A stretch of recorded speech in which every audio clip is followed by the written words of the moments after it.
एक पार्टनर जब अपने होशो हवास खो बैठे नशे की वजह से, तो वो सारा जो इमोशनल बर्डन है उस रिश्ते को संभालने का वो दूसरे पार्टनर पे आ जाता है। ड्रग्स को स्मगल करने की कोशिश कर रहा है, मान लीजिए एयरपोर्ट पे। अभी उसने क्राइम कमिट किया भी नहीं, लेकिन उसको सजा उतनी ही मिलेगी जितनी तब मिलती अगर उसने क्राइम कमिट कर लिया। या कोई भी ऐसा शख्स है जो ड्रग से एडिक्टेड है, तो उन फैमिलीज़ को ये जो हेल्पलाइन नंबर है वो इन्फॉर्मेशन प्रोवाइड करती है। जैसे काउंसलिंग प्रोवाइड करेंगे, उनको रिहैब सेंटर्स की अगर कोई जानकारी चाहिए उनको वो मिल जाएगी। And most importantly, you won't find a right life partner. कौन शादी करेगा आपसे? एक ड्रग एडिक्ट से कौन शादी करना चाहता है? कोई भी नहीं। तो वो लेडी मुझे फ़ोन करके बता रही है दैट मैम, मेरे हस्बैंड रात को बहुत ज़्यादा नशे में थे और मेरी बॉडी पे अब कुछ मार्क्स आ गए हैं उनके बाइट्स के, एक्सेसिव बाइट्स के।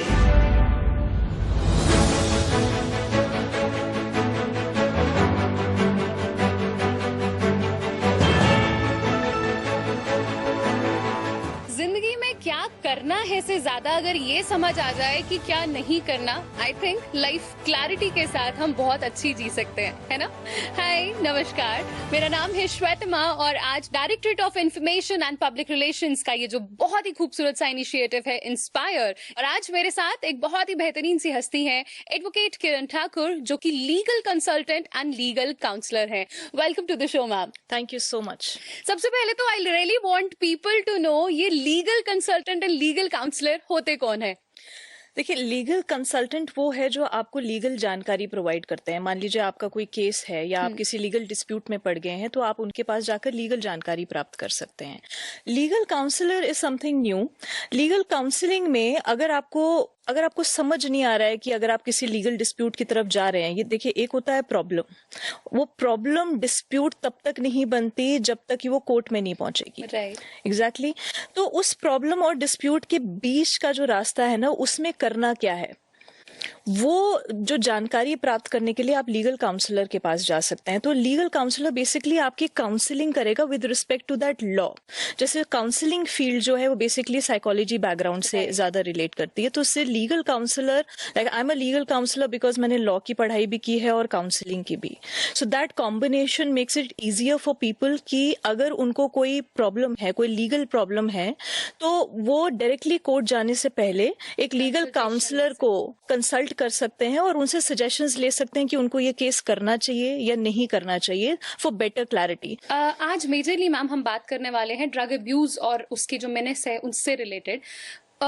क्योंकि हमने काउंसलिंग की बात की, मुझे लगता है हमारे घरों में स्पेशली मैट्रिमोनियल केसेस आप हैंडल करते होंगे, है ना। जी जी, तो मैट्रिमोनियल केसेस या स्पेशली डिस्प्यूट्स अगर हम बात करें, आपके पास कितने ऐसे केसेस आते हैं जहां पे drug abuse is a problem और a cause for the dispute? बहुत ज्यादा, बहुत ज्यादा। देखिए, मेरा ऐसा मानना है कि रिश्तों में प्यार के नशे के अलावा और किसी नशे की जरूरत नहीं है और होनी भी नहीं चाहिए। नशा एक बहुत बड़ा रीजन है, जितना भी ये सबस्टांस है, स्पेशली हम अल्कोहल की अगर हम बात करें, इनफैक्ट ड्रग्स भी है, जैसे चरस हो गया, गांजा हो गया, वो भी बहुत लोग कंज्यूम करते हैं, जिसकी वजह से रिश्तों में बहुत ज्यादा प्रॉब्लम्स क्रिएट हो रही हैं। देखिए, एक शादी जो है ना, वो दो लोगों के पार्टनरशिप से चलती है, एक इमोशनल पार्टनरशिप की से चलती है। उसमें इमोशनल इंटेलिजेंस की बहुत ज्यादा जरूरत है। तो एक पार्टनर जब अपने होशो हवास खो बैठे नशे की वजह से, तो सारा जो इमोशनल बर्डन है उस रिश्ते को संभालने का वो दूसरे पार्टनर पे आ जाता है। जो विश्वास है वो दोनों के बीच में खत्म होने लगता है। जो डिपेंडेंसी है, when it comes to financial dependency, emotional dependency, वो एक पार्टनर के ऊपर ज्यादा शिफ्ट हो जाती है, जबकि वो दोनों के ऊपर होनी चाहिए। दोनों पार्टनर्स गाड़ी के चारों पहियों की तरह बराबर से चलने चाहिए, वरना गाड़ी ऐसे हो जाएगी। So that is the problem. और बहुत सारे हमने ऐसे केसेस देखे हैं जहां नशे की वजह से रिश्ते टूट भी रहे हैं, और बहुत सारी लेडीज मैंने ऐसी भी देखी हैं, लेडीज क्यों, मैंने जेंट्स भी ऐसे देखे हुए हैं जिनके पार्टनर नशे की आदतों की वजह से जब उनके रिश्तों में प्रॉब्लम्स आ जाती है, तो वो अलग होना भी बर्दाश्त नहीं करते, because maybe they are so much in love with their partner. वो अलग भी नहीं होना चाहते, रह भी नहीं पा रहे हैं, और बस वो उन प्रॉब्लम्स को बस लिंगर ऑन करते जा रहे हैं, झेलते चले जा रहे हैं, इस उम्मीद से कि शायद कभी वो ठीक होगा। पर ना वो ठीक होना चाह रहे हैं, ना उस रिश्ते को संभाल पा रहे हैं। I tell you a case, मैं आपको एक केस बताती हूँ जहाँ पे जब मैं ये लीगल अवेयरनेस कैंप्स कर रही थी, after one of my clients committed suicide, तो उसके बाद मैंने बहुत सारी लीगल अवेयरनेस करनी शुरू की। तो किसी एक कॉलेज में मैं लीगल अवेयरनेस करने के लिए गई थी, तो बाद में मुझे उस बच्ची का फोन आता है एंड शी सेड्स कि मैम मेरे फादर साहब तो इस दुनिया में नहीं है, और उनके जाने के बाद मेरी जो मदर हैं वो अल्कोहल एडिक्ट हो गई हैं। वो मेरे लिए भी एक ऐसे केसेस बहुत आते हैं, but women getting into alcohol addict, इस तरह बहुत कम केसेस हम सुनते हैं। तो और मुझे समझ नहीं आ रहा मैं उनको संभालूं कैसे।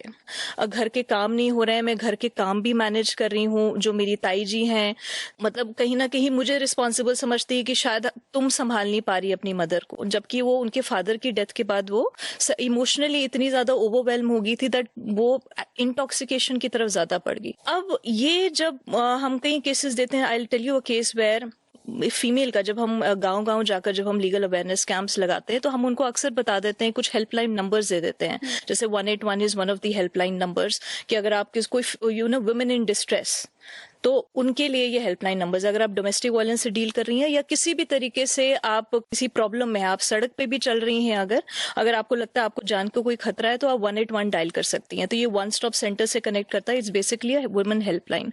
तो हम उनको ये काफी एजुकेशन देते हैं। तो मैंने उनको अपना नंबर भी दिया होता है that if you can not call up, if you don't have the confidence, आप कॉल नहीं कर सकते, कॉल मी।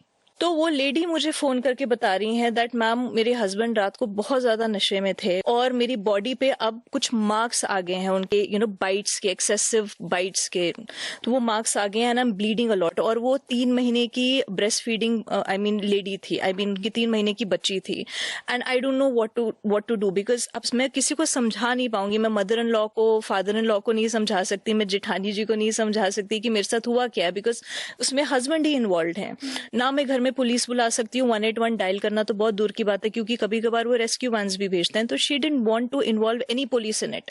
तो मुझे क्या करना चाहिए? So all I could tell her was कि भाई किसी की मदद लो और कहीं क्लिनिक पहुंचो, किसी डॉक्टर के पास पहुंचो और अपना इलाज कराओ। तो ऐसी जो लेडीज है ना, जब इस तरीके के रिश्तों में फंस जाती है ना, वो इन रिश्तों से बाहर निकलने की कोशिश करती है, ना कर पाती हैं, ना रह सकती हैं, बस झेलती चली जाती है। तो ये बहुत रिश्तों में ड्रग्स और अल्कोहल का एक बहुत मेजर रोल होता है रिश्तों को बिगाड़ने का। अल्कोहल का मैम आप बहुत जिक्र कर रहे हो, अभी पीछे मैंने भी एक डिबेट सुनी थी कि अल्कोहल ड्रग है भी कि नहीं। So what is your point of view on that? See what has happened is, इसमें डिबेट्स क्या चल रही हैं।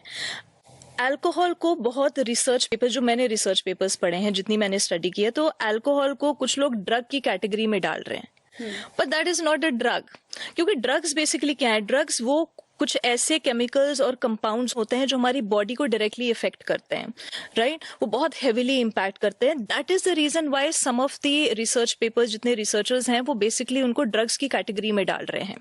अब रही बात लोगों की ये दलीलें कि भाई ये आपके दिमाग को अल्टर तो करता है, तो इसलिए साइकोट्रॉपिक सब्सटेंसेस में आना चाहिए, बट उतने उस हद तक जितना कि जो एक्चुअली जो LSD हो गया, जो MDMA, जो सीरियस साइकोट्रॉपिक सब्सटेंसेस में कैटेगराइज होता है, उस लेवल पे ये इंटॉक्सिकेट नहीं करता। तो ये डिप्रेसेंट की कैटेगरी में बेशक आता है अगर आप इसको एक्सेसिव लेंगे, तो बहुत ज्यादा एक्सेसिवली अगर आप अल्कोहल पीते हैं तो ये आपके बॉडी को कुछ हद तक और माइंड को कुछ हद तक इफेक्ट करता है। वो डिप्रेसेंट की कैटेगरी में है, but this is not a drug, it is not a psychotropic substance. इसको हम कह सकते हैं it is a psycho active substance, जो आपके दिमाग को थोड़ी देर के लिए इल्यूजन में डाल देता है, आपको रिलैक्स्ड फॉर्म में डाल देता है और कुछ हद तक आपकी बॉडी को इफेक्ट करता है। So it's not a drug, for sure it is not a drug.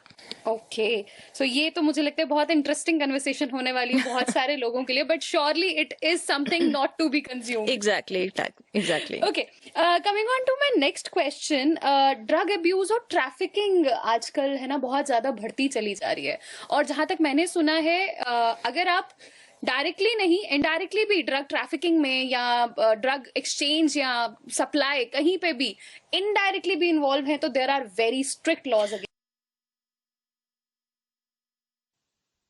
I was dropped out from my school, lost all my focus. I went from 100 to 0. I lost my job and it left me with living on the streets without my family.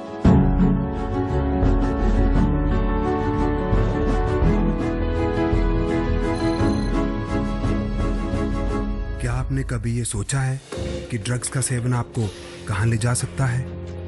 नशे की लत आपको अपने ही परिवार पर बोझ बना सकती है। नशे का सेवन आपके दिल की धड़कन रोककर आपकी सांसें छीन सकता है। ये आपके किडनी फेलियर, हार्ट अटैक और कई अन्य बीमारियों का कारण बन सकता है। अब वक्त आ गया है ड्रग्स के खिलाफ आवाज उठाने का। Say no to drugs. Choose life, not drugs.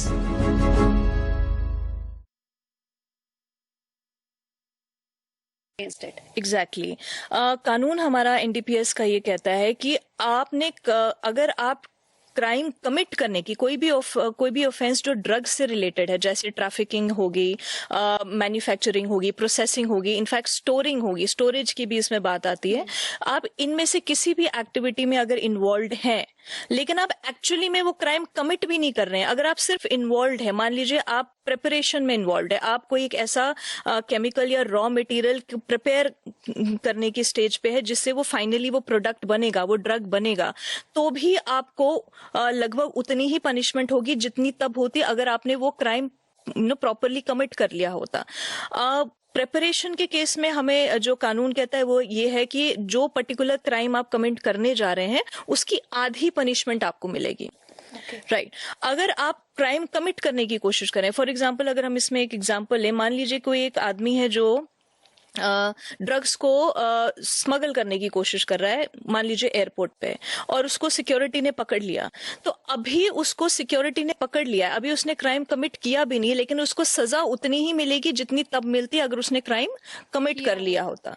तो इसमें क्रिमिनल कॉन्स्पिरेसी भी इन्वॉल्व है और अबेटमेंट भी इन्वॉल्व है। अबेटमेंट का मतलब है कि अगर आप किसी को हेल्प करते हैं किसी काम में, क्रिमिनल कॉन्स्पिरेसी होगी अगर आप प्लानिंग करते हैं, तो आप किसी की मदद भी कर रहे हैं, आप प्लानिंग भी कर रहे हैं कोई ऑफेंस कमिट करने की, तो आपको उतनी ही पनिशमेंट मिलेगी एज इफ आपको उस क्राइम की मिलती अगर आपने वो ऑफेंस कमिट कर लिया होता। एक बहुत छोटी सी एग्जांपल है मैम, फॉर एग्जांपल एक बच्चा है या बच्ची है जिसे किसी दोस्त ने कोई पैकेट दे दिया कि यार आज इसको अपने पास रख ले, कल मैं तुझसे ले लूंगा। अब उस पैकेट में क्या है उसको पता भी नहीं है शायद, but then can that kid also be involve? Yes exactly, जाने अनजाने में उस बच्चे के ऊपर, जिसको पता भी नहीं होगा कि उसके अंदर क्या है। और इनफैक्ट मैम मैं आपको एक चीज इंटरेस्टिंग बताऊं कि बहुत लोग जो है ना, आपको पता होगा कि ये जो पाउडर्ड फॉर्म में ना कुछ होम्योपैथी की दवाइयां भी आती हैं, इफ यू नो दैट।